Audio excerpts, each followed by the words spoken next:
Well, well, well. It's the old record-breaking Breeders' Cup Betting Challenge champion, Sean Boarman. Shawnee Roy, what's going on? Not much, man. Just getting ready for next week. Well, if for those who know your story, they'll know that the Breeders' Cup Sprint last year was a big part of your victory. Not the whole part, but a big part of your victory. Do you have the warm and fuzzies like you did last year about an elite power gunite 2.0? I do not. I do not yet. I didn't. To be fair, I didn't have them at this stage last year either. So something could come bubble up at any moment. But this, I think it's a tough race this year, and it really depends on who shows up and who doesn't. Well, who's kind of grabbed your attention so far that you at least have a little bit of interest in? I think the pace of this race is going to sort of dictate everything. If all the speed shows up, it's a completely different race than if two or three of them just show up. As is right now, you've got to think the pace is going to be extremely fast. But there's no real good finisher in there. Maybe the two Japanese horses, but I sort of question if they're good enough, honestly. So I'm looking at like who could be best of speed, who could sort of withstand some pressure and still finish a little bit. At the moment, I'm sort of leaning towards Mulligan as being that horse. I think he's really come into himself. He's run fast, relatively fast early and late in his last two starts. The big concern would be, is he a 7 furlong horse? Can he translate that back down to 6? And I think he can, but that's a wrinkle that this race, has almost every year. Is like all the preps are at 7. So it makes it a little difficult, especially when a pace could be as fast as it could be this year.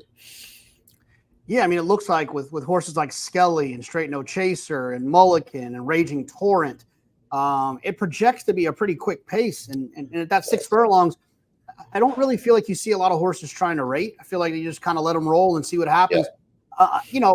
As someone who focuses so much on LP, are there any horses in here that kind of stand out to you from an LP standpoint? And while you wrap your brain around that, I do want to say that I wish Domestic Product was running in here. I wish that Domestic Product would take the 6 furlong route, kind of a lesson I learned with Elite Power, right? Thinking these closing horses want more ground isn't always the case.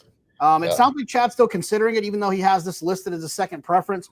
But I would like to see Domestic Product as that kind of late runner. Any LP horses jumping out at you? I mean, there's really not. It's a strange race. Usually there's one or two, like even Gun Pilot just doesn't. He doesn't finish like a Breeders' Cup Sprint champion. So he's, I think he's going to take money and sort of be up against it. I think Nakatomi, same thing. Like he's very iffy. I agree about Domestic Product. I think if he goes here, he's the most likely winner because he is a legitimate, grade 1 finisher. I loved Prince of Monaco. I'm not exactly sure what happened with that horse and why he didn't enter.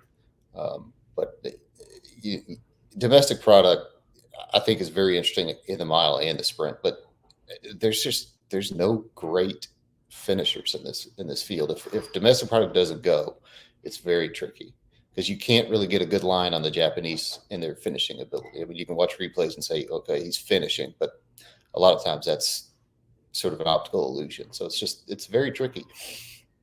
Sean, for 6 weeks last year, you historically slapped me and everyone who would listen in the face about how much you liked White Avario. Outside of the sprint, is there a horse that you want to slap me about before I let you go? Honestly, no.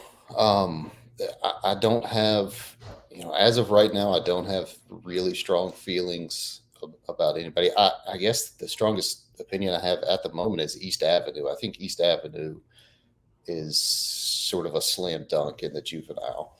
I don't know if I want to risk my entire BCBC on a 2-year-old on Friday though. So, no, this looks like a really wide open year to me.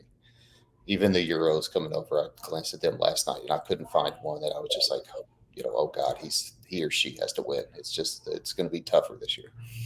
Shawnee Roy, I love you. I miss you. Love you too, man. See ya.